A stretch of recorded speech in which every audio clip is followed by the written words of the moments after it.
Sorry if I offended anybody with an emotional support peacock. Didn't that actually happen, though, on a plane, like 6 months ago or something? Yeah. Someone didn't want to pay the fees for their peacock. For the peacock and tried to pass it off as an emotional support peacock? Yeah.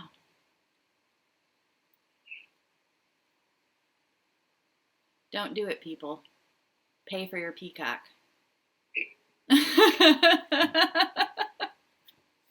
Okay.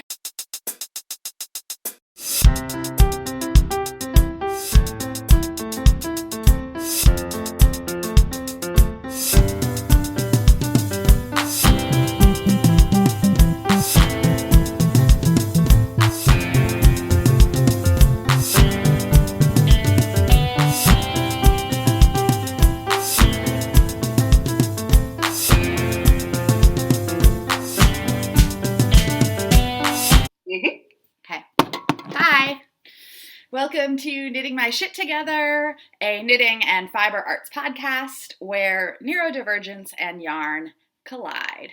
My name is Farrah. I use she, her pronouns, and I am currently in Minneapolis, Minnesota. Where can we find you online? You can find me online, and I'm eating tacos. They just came. Street tacos. You can find me on Instagram at TomboyFemBags, and you can find me on Ravelry at Farrah Knits. Hi, I'm Annika. I use they, them pronouns. I'm in Moses Lake, Washington, and you can find me online at Threadcatcher on Ravelry and Tea-Fueled Living on Instagram. I seriously almost just said Tea-Fueled Diving. Inside joke has gotten ridiculous, way farther than I ever expected in my brain. So, okay, updates. The Cal, we could talk about that first off. It starts next week. Holy crap. And our cast-on party is next week then on September 30th at 11:59 p.m. Central Daylight Time, which is UTC -5. If you join our Ravelry group, the link to which is in our link tree. I don't know how we do that. I'll put our link tree link in here, right? I can do that. Yeah. Or it's in the description box. Oh, yeah. I added that too. Or it's in the description box down here. It's really warm. You can go follow us and join the group and join our virtual stitch room wherever you are in the world for a cast-on party for the Cover Your Ass Cal. For all the details about what we're knitting and to join and all the things, go to the Ravelry group. Yes, but I'm excited. Me too. I still need a spot for that. It's one of the few things I haven't gotten done on my to-do list yet. Every now and then, your mic goes all weird, like it was the other day. Like, it goes all CIA's listening kind of thing. Maybe they are. They are. I don't know. These are good tacos. Okay. Is there any other news? I don't think so. Okay. Today's the first day of fall. Woo! Yay. It's the equinox. It is. It's raining here, in case anyone wants to know. It was sunny this morning, and then it was sunny and high 60s, low 70s, and then it literally just started pouring an hour before I had to leave to go pick up the kids from school. It's sunny here and warm, 75 and sunny right now, which is kind of perfect. I know I'm eating and you'll all deal. Okay. I'm hungry. So let's go to FOs. You start, so I'll eat a taco. Okay, you eat a taco, I'll do FOs. Okay, so the first thing of FOs that I have is I finished my slip stitch socks that Yelly so kindly shared the pattern with me. They are both done. I wore them earlier today to go walk the kids to school and to pick them up, and now they need to be washed. Actually, all of my wool socks currently need to be washed, so I should stick those in the pile so I don't forget. But yeah, so the yarn that I used is Felici's, or Knit Picks Felici's sock yarn. There we go. Which and Playhouse is currently on sale for 30% off because they're retiring stripes at the moment. So if you want some, now would be the time to get it. I used one 50-gram ball for both socks. Yeah, if you do toes, heels, and cuffs of something else, you can completely get a pair of socks out of a 50-gram ball. I guess depending on what size feet you have, but yeah. Yeah, and if anyone wants to know, I have size 11 in women's, size 9 in men's, or European 42 size feet. So I have large feet, and I got a full pair of, like, not shorties, but like mid-range shorties, mid-range socks. I don't know. Like, they go to my ankle. Yeah. Okay. Any and other? And then the toes, cuffs, and heels are Premier Serenity sock weight in navy. That's not really navy. It's not really navy. Everyone, I feel like, at this point knows how I feel about that color name, but that's okay. One of the other FOs that I have this week is the test that we did for our friend Sultan, who is Phenomenitico. This is his Sago Cycad hat. And like, it was so much fun to knit. Everybody who I've heard of the test knitters so far on Instagram have all talked about how amazingly fun it was to knit. So I cannot wait because I'm going to get a beautiful tonal yarn and I'm knitting that thing once I'm got my groove on again. Yeah, it was super fun. It uses a drop stitch pattern, and like, if you like the exhilaration that comes from doing afterthought, you will love this because it's the same type of thing, except for that you don't have to cut into your hat. But yeah, it was completely exhilarating, and the pattern is thankfully like the pattern's repetitive. So once you get into a groove, like, you can just knit and you don't have to think too much, which was really nice. So I really enjoyed. I did the medium size and the beanie version, and the yarn that I used is Sweet Tea Knits, matcha sock base, and the colorway is called Dreamer Series 1. And yeah, I fully recommend this hat pattern when it comes out. It was so much fun, and it was actually like a really decently quick knit too, which I really liked. I'm gonna do the slouchy version, probably in a medium. Yeah, that's next on my list to knit, is the slouchy version. So yes, and then the other thing the other FO that I have is 6, but I mean, like, technically it's all the same thing. I made 6 charity hats, or finished 6 charity hats this week too. You're amazing. Really not that many. I'm a little disappointed in myself with how few I got done, but it's okay. I will get more done this week. Do you know how many charity hats I knit last week or crocheted? None. You did 6, so be happy. Yeah, I'm up to 9 currently, so that's cool. But yeah, so this is using a bunch of different stash yarn. So like, this was like leftover Karen cupcake that I had that I didn't have the pom-pom for anymore. This was leftover Lion Brand Mandala. That's pretty. In Rainbow Falls. Yeah, super speckly too. It's really cool. I love those colors. This is yarn that was sent to me by someone for hats for donation, but we're not going to name the yarn brand because it's problematic. And this is Big Twist Sincerely yarn in confetti. So I like that too. I know, I do too. This is leftover from a gender neutral baby blanket that I made like 3 years ago. When this yarn first came out, it was like super coveted by like baby blanket makers in the Tacoma area, I guess. I don't know. Like there was forum posts about it in our local discussion page where people would like be like, okay, this is when the shipment's coming in. I'm already calling dibs on like this many skeins of it, blah, blah, blah. And so I forgot where we went, but we were in a different city and they had like 5 or 6 skeins of it, and I bought all of it. I've been waiting months. So I made a baby blanket for a friend out of it, and now the leftover is being used to make hats for PG. Cool. Yeah, I think that's it for my FOs.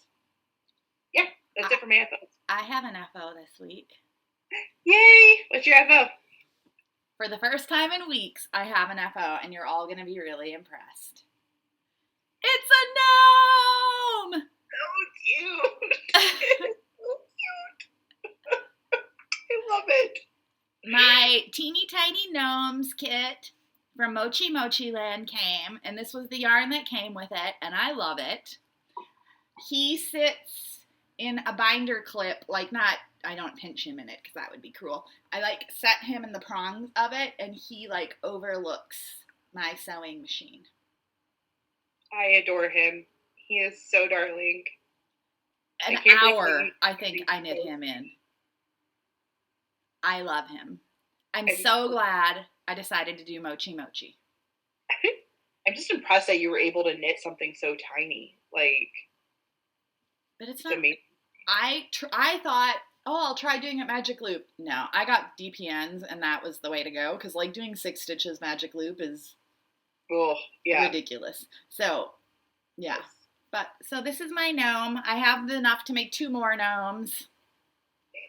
And then I got yarn, which we'll talk about on the live on Friday, for other Mochi Mochi. Yeah. So that's all my FOs, other than bag stuff. I can't show right now. Yeah, that's it. Okay. Whips.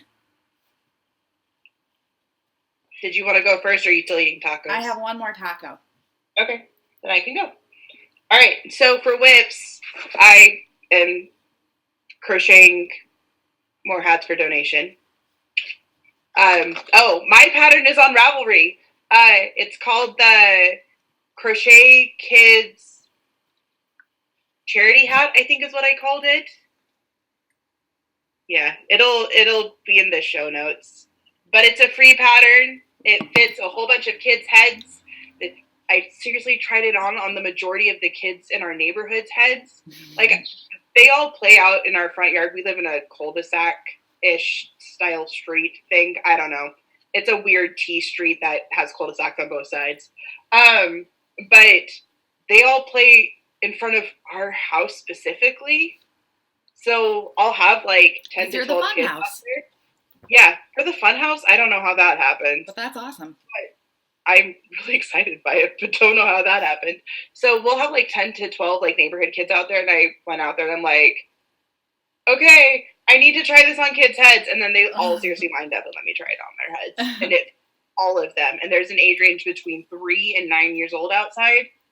Nice. So, and it fit all of their heads well. Some of it was obviously looser on some kids' heads than others, but it worked out really well. I also figured out too that if you use a 4.5 millimeter hook instead of a 5 millimeter hook, and use a 3-weight yarn instead of a 4-weight yarn, so it's Sport or DK instead, then it'll make more of a toddler little kid size. So I've been making some of those too. That's awesome. Yes. All right. So can you tell me what prompted you to design the pattern? Because wasn't it you were having a hard time finding something or other? Yeah. So like I said on the podcast last week, or was it in our live? I don't remember. Sometime last week we were talking. I mentioned that I make 100 baby hats for the NICU every year in honor of my daughter who spent time in the NICU and the hats that like we received while we were there. So I adapted that pattern. I created this pattern because I looked and I couldn't find any like free plain kid hat patterns. And while I think that people's labor is like very valuable and whatnot, like I personally at the moment didn't have money to spend on buying a pattern that like I could possibly hate and never want to crochet again, kid hat wise. And so I'm like, okay, I can do math. I'm a smart person, and so I adapted the preemie hat pattern that I've been using. Cool. Here we are. Yeah. Yeah. So. Is that it for whips? No, I have so many whips. Keep going. Okay, so another whip that I have is I'm making a pair of vanilla socks because of course I am. And this is Double Rainbow by the Yarn Badger. It's so pretty. It is. And believe it or not, like this isn't even like I have enough yarn that I could have done like a triple rainbow like for a pair of socks, but that just would be way too long for socks for me. Like that just so it literally is I just did a double rainbow. But it's amazing and I'm really excited. I have no idea what I'm using for the toes and what I'm going to be using for the heels. It's just leftover some random sock yarn that I found in a bag at the thrift store that didn't have a tag. Looking at the colors or the way that it's colored, my guess would be Malabrigo. It's really hard to tell. But I don't know. But it's really soft. But yeah, so the body is Yarn Badger Double Rainbow on their merino and nylon sock base. I'm using US 2's Magic Loop toe up with an afterthought heel because that is my jam. So I have those going. I need to follow them on Instagram if I don't. Yeah, they're a UK company and like shipping was really quick, which I was surprised about. And their prices were super cheap. Like, if I remember correctly, I only paid like 20 euros for a hank of sock yarn. That's cheap for self-striping. Yeah, for self-striping merino sock yarn, super cheap. So prices were fantastic. Shipping was really good or really quick. Yeah. All right. So the other socks that I'm knitting, I'm currently knitting Hermione's Everyday Socks. And the yarn that I'm using is, there we go. Now you can see the colors. From Mita Yarn. This is the Chroma colorway on her sock base. Hold on. Let me That's like micro striping. I love how that's knitting up. Oh, I did not expect it to micro stripe. Yeah, so this is the Steady sock base. And it's micro striping. And it's so cool. I did not expect it to micro stripe at all. But I'm really, really happy that it is. And it's turning out so neat. So, yeah. So that's the other sock that I'm doing. And then I have one more whip. I'm making the bowline sweater. And I'm making a kid's version. And I've gotten everything but the sleeves done. It's so cute. Yeah. So, in a week, I have knit from here all the way here and just need the sleeves. So, hopefully I'll get the sleeves done this week. The sleeves have short rows, and I'm having a hard time, like... Do you do German short rows? Convincing myself to do short rows. I've done German short rows. I've done normal wrap and turn short rows. See, to me, German short rows are easier. I like them. I suck at hiding wrap and turn things. Oh, I don't mind the wrapping and turning part of it. It's the counting and remembering that I'm doing short rows. Because, ADHD brain, I get distracted and then forget I'm doing short rows and then have to go and unpick all of the way around. So that's honestly like my only issue with short rows is like I have to focus on. Well, it can't be like brainless knitting like a sleeve can be. Yeah, and I'm pretty sure, like looking at the pattern, that the sleeves get to be decently brainless knitting. I mean, for as long as short or small kid-sized sleeves can be, but I just have to get there first. It's okay. The yarn that I'm using is Loops and Thread Impeccable in the teal colorway. It's 100% acrylic yarn. And this is the Bowline Sweater by Tin Can Knits. And I'm knitting the 6 to 8 year old size. And I love it. And it's really cute. Also tried it on some neighborhood kids, and it also fits them too. So I love Tin Can Knits. Me too. I really have enjoyed knitting this pattern. It's been super fun. That's it. Let's see, what am I working on? Okay, I have 2, potentially 3 whips.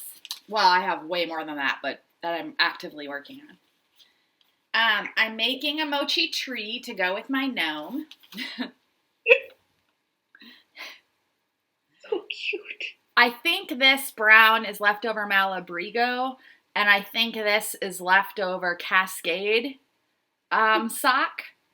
And I'm to the point, I just have to knit 2 more rounds, and then I stuff it and then close up the top and then put arms in through the tree and eyeballs on the tree. Wow. So then my gnome will have a tree.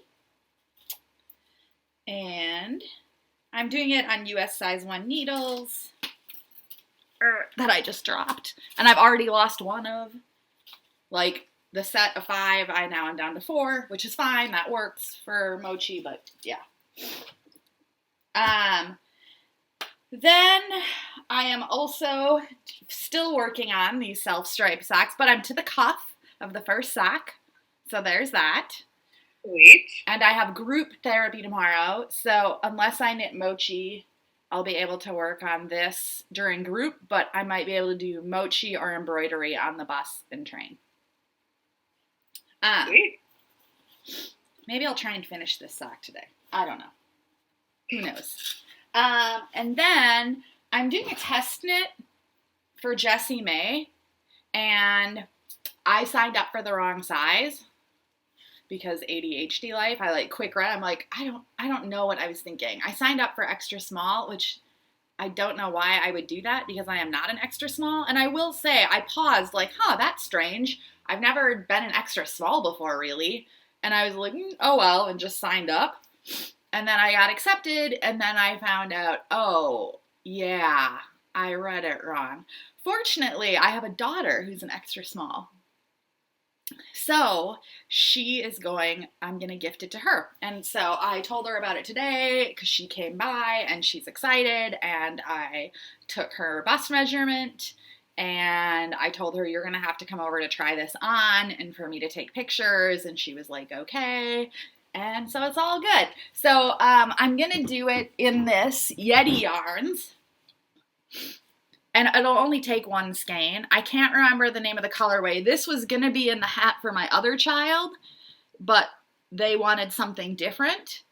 And the daughter I'm doing this for, it's like a ripple camisole kind of thing. And the daughter I'm doing this for loves purples and stuff. And this is like gray purpley with some reds. And so she approved of the yarn. So this is Yeti Yarns. Their sock, I can't remember the colorway. But I should get going on a test swatch. But here's my hope. So I have a lot to do during then of like handwork to bring, but I'm going to Nashville for a week. So I won't be able to sew bags. I'll be able to embroider patches. So I'm going to bring patches to embroider. So my partner has a work conference. So he's going to be gone a lot of the time and just doing worky things, and I'm just going to be hanging out, like getting room service and crafting and binging cable, and then I'll go out. I'll spend a day going out to see like yarn stores, thrift stores of Nashville, which, by the way, anybody in Nashville, if you want to hang out for a day, DM me on Insta. Then So I'm thinking I can work on this then. And because it's going to be an extra small, how long can that take?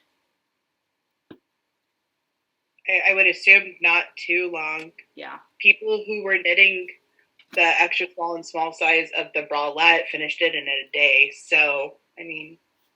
Yeah. So, anyway, that's my whips. There's other things in my whips bin, but I have not touched them. And I'm hoping, my goal is for the mochi to get me out of my knitting funk and get caught up with bags, which I'm getting caught up with. I just finished a huge order in the wee hours today. Yeah. And that's it.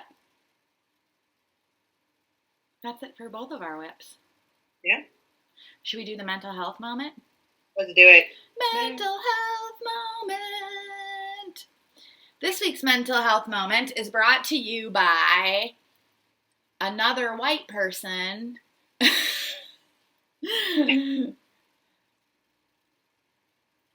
using a mental health crisis as a reason to not be accountable.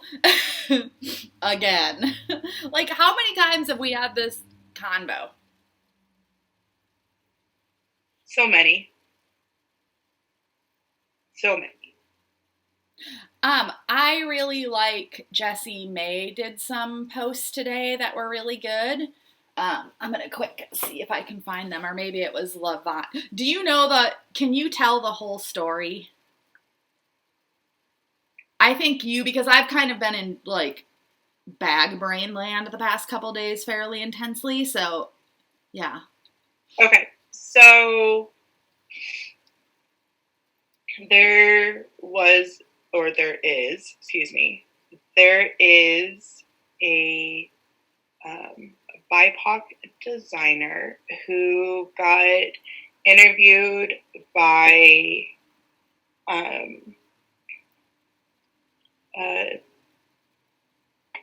what's the word I'm looking for? Lane Magazine. Lane Magazine, thank you. Like, a person who writes articles. It was just like, that's not a thing. So they got interviewed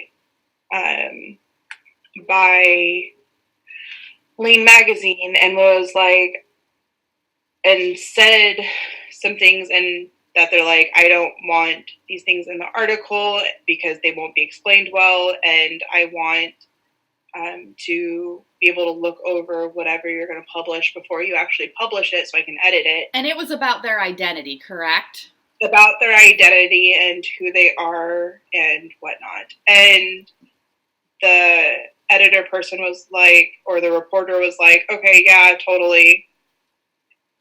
No problem. And then Lane Magazine published the piece without ever getting back to the BIPOC designer. And when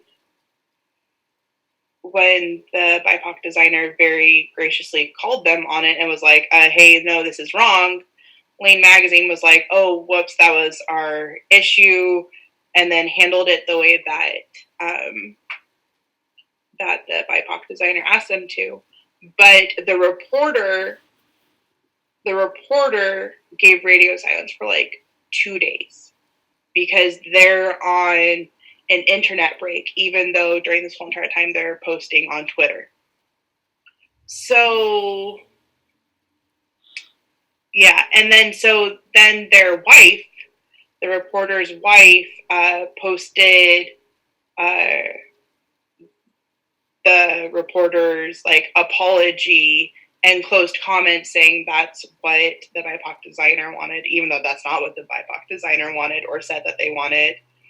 And then the reporter went on her page, on her own Instagram page, and posted the reply and also closed comments. And the apology that they posted was not very much of an apology. It cited saying that they were having a mental health crisis issue, and that's why things didn't get done, and that's why they weren't, in essence, going to take any other steps to remedy and fix this. And yeah, that was the gist of it. So the BIPOC designer we're discussing, they put this in their stories, and I'm just going to read what they said. Okay, yes, I have read it. No, it is not okay. And I think this is about the apology issued via the reporter's wife. Yes, I think accountability from the responsible party is still lacking and required. Please don't allow others to manipulate my words or actions, especially pertaining to things I never said was okay, and in some cases explicitly said was not okay. Number one, holding yourself accountable for a mistake you made is not writing a third-party discourse on what others shouldn't do. Yeah. 2, apologies shouldn't be prefaced by paragraphs about your own health, which has absolutely nothing to do with what was written and why an apology is needed in the first place. That's manipulative, period. 3, I don't know what land of privilege you need to live in to consider Twitter and Instagram platforms on a separate internet, but yeah, okay. And 4, while you retreat into your offline space, there are printed magazines being sent out worldwide with information about me that is both false and harmful. While you focused on your health at poetry readings and did literally nothing to fix the problem you created, I spent hours rewriting an article I wasn't paid to write. You were. Not to mention communication with the magazine, distributors, and stockists. I have not been compensated in any way for the damage or time while you continue to pursue your self-care. All completely legit. I think we have a good platform to talk about mental health and accountability, seeing as we and most of our followers are neurodivergent. What's tricky is that there is no blanket common experience of mental illness. Like, the same mental illness can be completely different for different folks because they can range in severity, they can range in symptomology, like expressed symptomology from person to person. They respond to treatment differently from person to person, all of that. However, there are things that can be said, which is, if you have the emotional bandwidth to Twitter, you have the emotion. I believe someone has the emotional bandwidth to be on Instagram.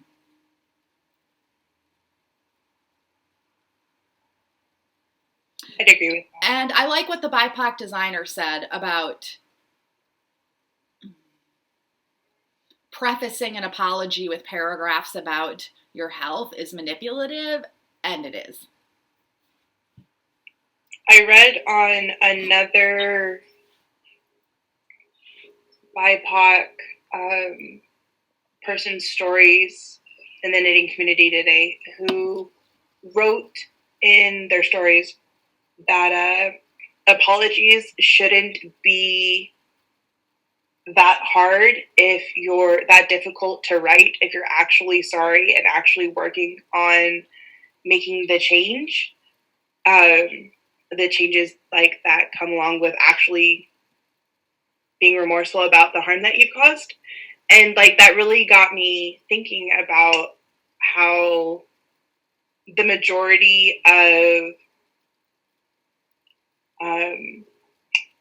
apologies we've seen from white people in general after harming BIPOC folks have all been prefaced at the beginning with paragraphs of, my mental health is in crisis right now and I can't do this, or I don't have good enough internet and my children are home and that's why I can't do it. And then there's no actual apology at the end of it.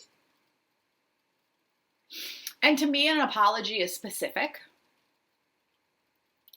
It's saying, not like, and I like what the BIPOC designer also said about not offering a third-party discourse on what people shouldn't do. Like, that's not an apology.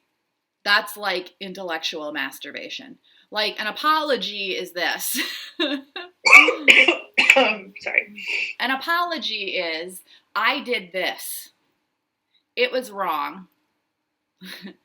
And it caused this damage. And you don't even have to say, I didn't intend to. Like, it doesn't matter what you intended. It matters what you did and what damage was caused. And people obviously know you didn't intend it if you're apologizing. If you had intended it, you wouldn't be apologizing because you wouldn't be sorry. Or unless you're giving a passive-aggressive apology, which I feel like falls into the same category of, like, crappy apologies that we're talking about now. Yeah. So just say, I'm sorry. Like, I did this. It caused this harm. I'm sorry if what I did communicated the message this or whatever. I'm really sorry. I'm going to do better. And this is how I'm going to do better. And then do better.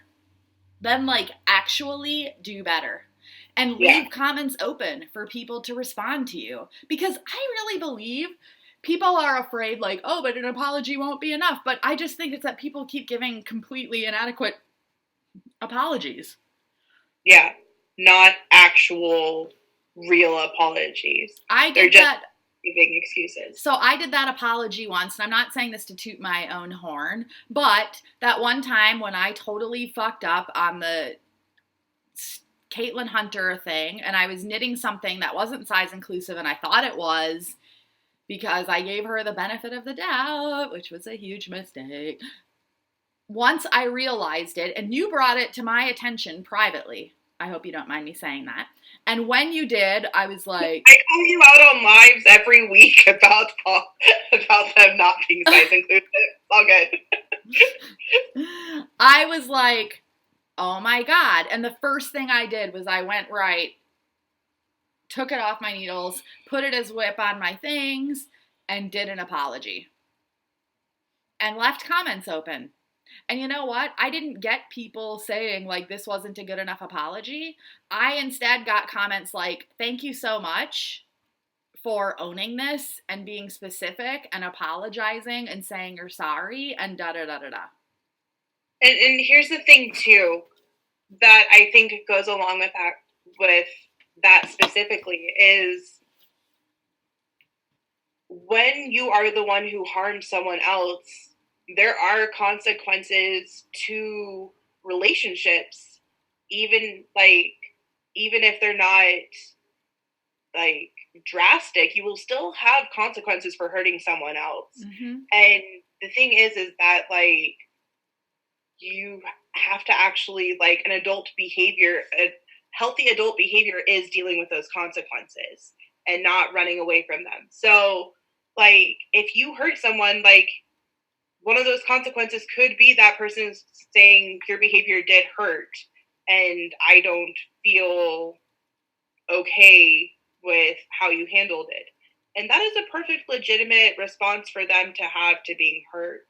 And you might encounter that. But the thing is being afraid of getting that response isn't a good enough reason to not actually give a true apology and not actually do the work to fix what you harmed or who you harmed. And I feel like people want to say they're sorry, but not actually have to eat crow publicly.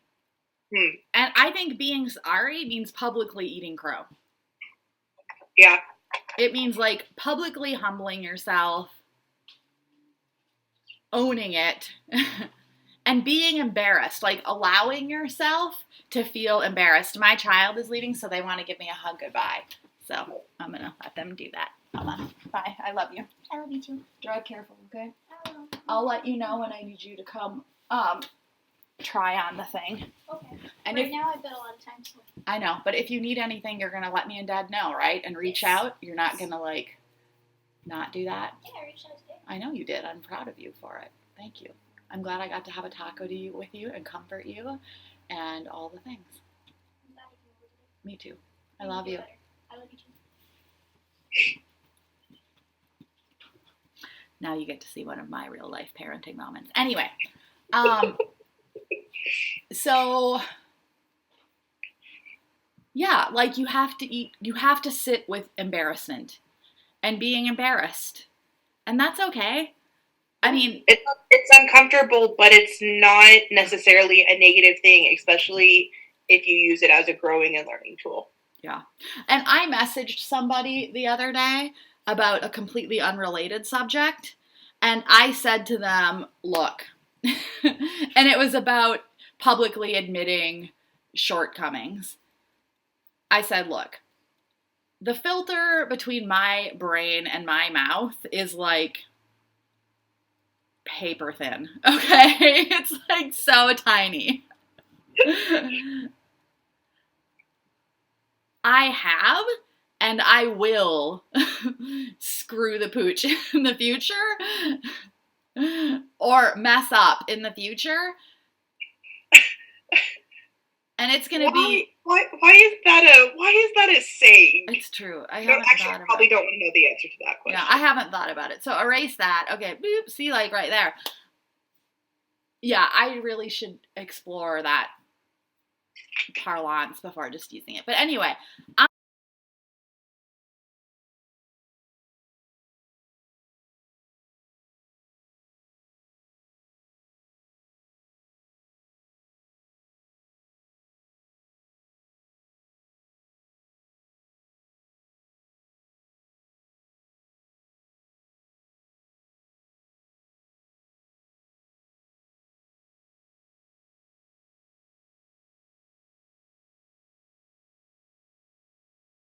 going to mess up. I have, and I will again. And when I do, it tends to be kind of big because of my thin filter. But I don't get to blame my messing up on the thin filter. Like, when it happens, I don't get to say, I did that because, oh, I'm neurodivergent and I have a thin filter. I get to say I did that. Period. That's it. I also want to say this, and I'm saying this, I'm really hesitant to say this, but I'm going to say it anyway.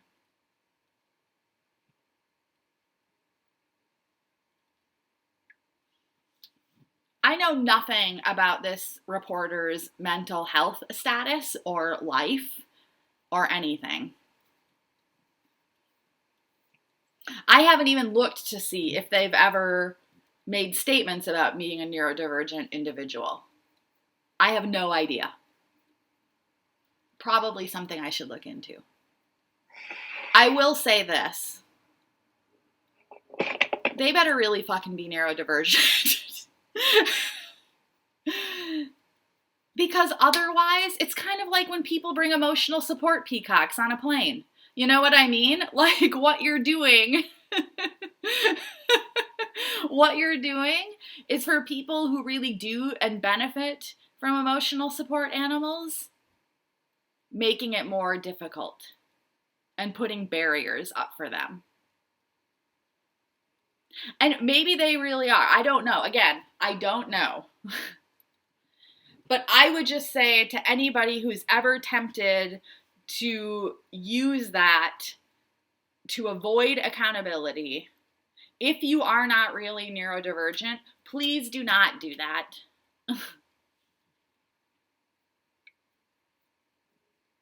Like, it's even okay to say, I'm going to shut off comments because I'm really embarrassed and can't deal. To me, that is different than saying I'm struggling with my mental health.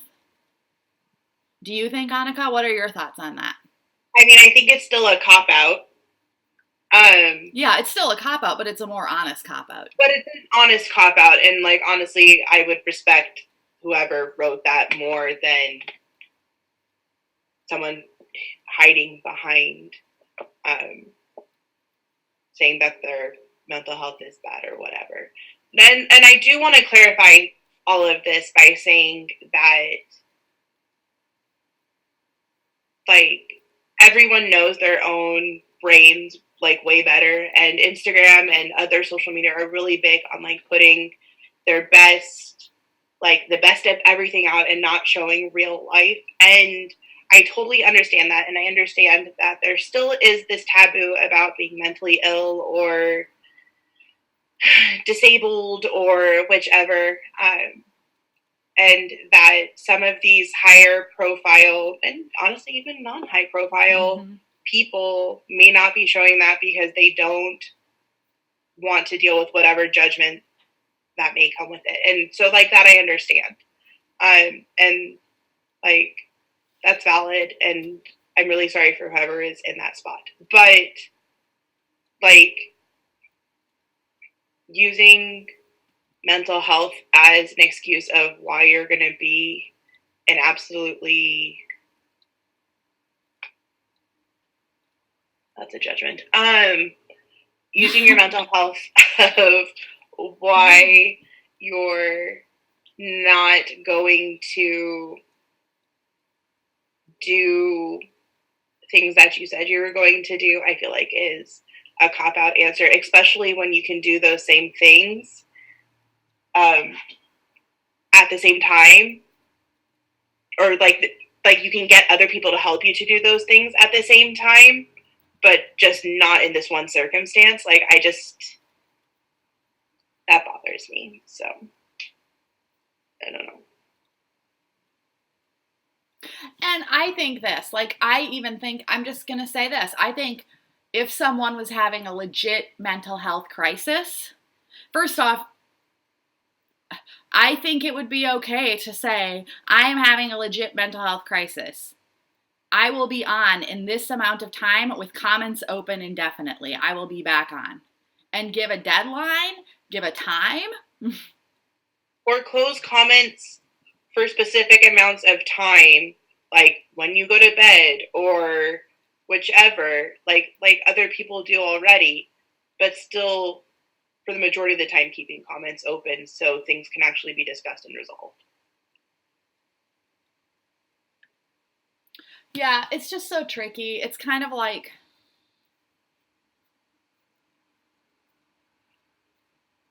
yeah.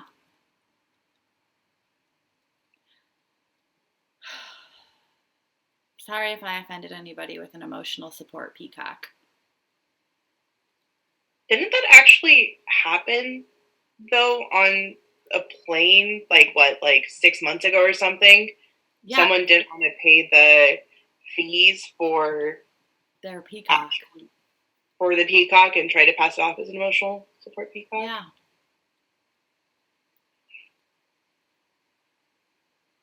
Don't do it, people. Pay for your Peacock.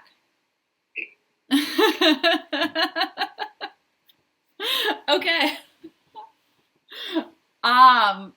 Do we have anything else? Do you have anything else you want to say on this topic? I think also too, like, the one part that we might have touched on a little bit, but not really, is also too the fact that the harm that these white people are doing to the mental health of these BIPOC folks repeatedly in a bunch of different situations, and how our general society, knitting Instagram, knitting social media, whatever groups are like, oh yes, you need to take a break from your mental health to these white people, but not taking into account the harm that these white people did to these BIPOC folks' mental health and, like, whatnot. So, no joke, if I were a BIPOC person, I would seriously consider Marcus Garveying this and, like, leaving Instagram, starting my own thing for BIPOC folks, and maybe, like, white folks by invitation only, You know what I mean? Which would rob all of us from their voices and gifts and creative content and all of those things. But just to not have to deal with this, it's like every week. And I get to that. Somebody posted a meme that was so good. I think it might have been Make One Left, maybe Mega W, I don't know. And it was like, they shared something they saw that said, things aren't getting worse, things are just getting uncovered. And I like that. Me too.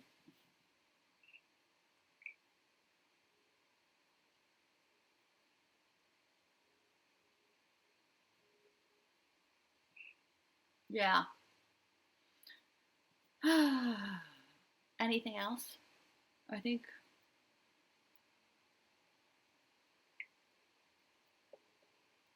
It'll be great when we don't have to do this anymore. Like, have conversations about not weaponizing your mental health. Oh.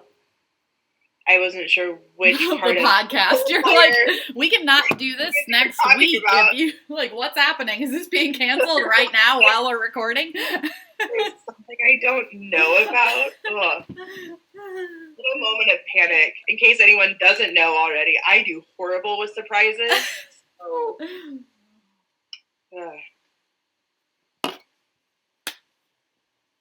yeah.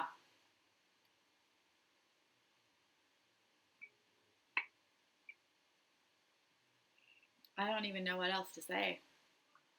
It all feels like so inadequate.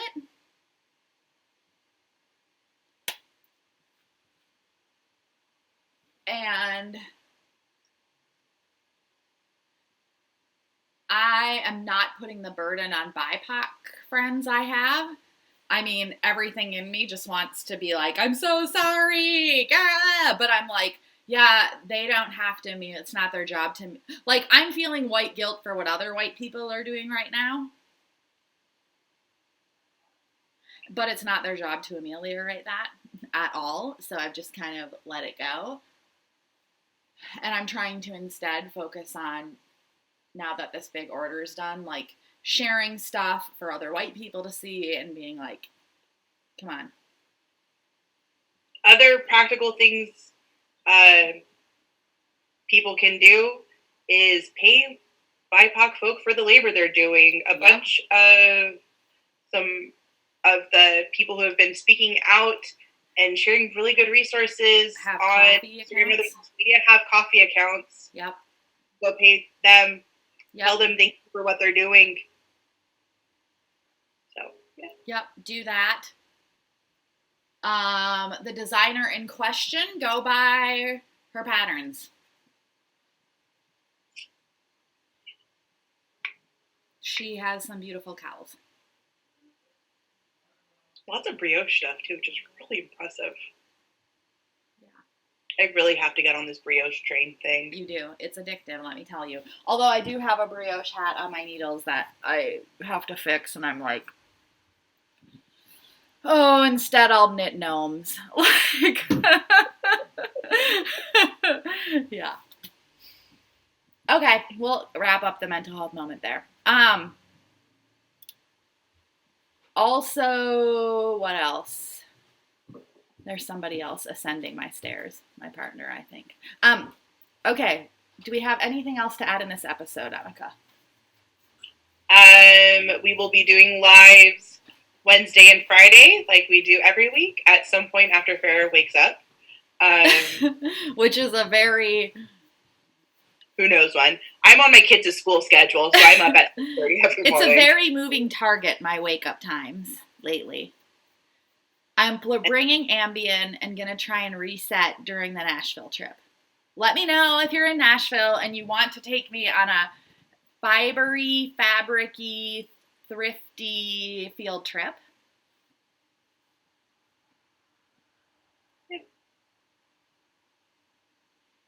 In a week, the Cal... Okay, what's our recording and air date next week? Like, will the Cal have started by this time next week? Ooh, it'll be like that day.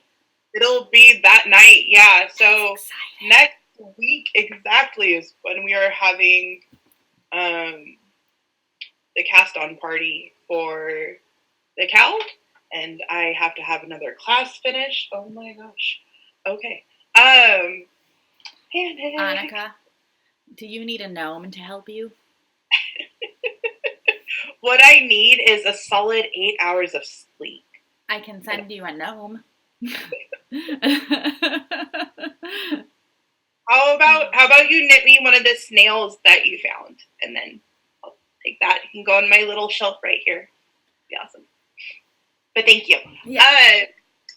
Yeah. So next week, cast on party, and the cowl begins. Oh, speaking of the cowl, and it beginning next week, if you need help with math or accessing the pattern or yarn, please let us know. We have resources available, and I have the mental facilities to do math to help you out. Like, we were in Stitch Room chat with somebody who really wanted to do it, but was feeling bogged down by the math. And we were like, hey, we'll do the math. We'll do the math for you. We want you to participate. It'll be super fun. It will be, yeah. Yeah, if you need help accessing the pattern, the math, or even yarn to do this, please, please, please let us know. Yes. Okay. Well, everybody, if you were a returning viewer, hey, good to see you. If you were new, welcome. If you liked our video, you should like and subscribe, follow, and then you get to find out when we have new episodes out by subscribing and turning on the little bell thing. Yeah.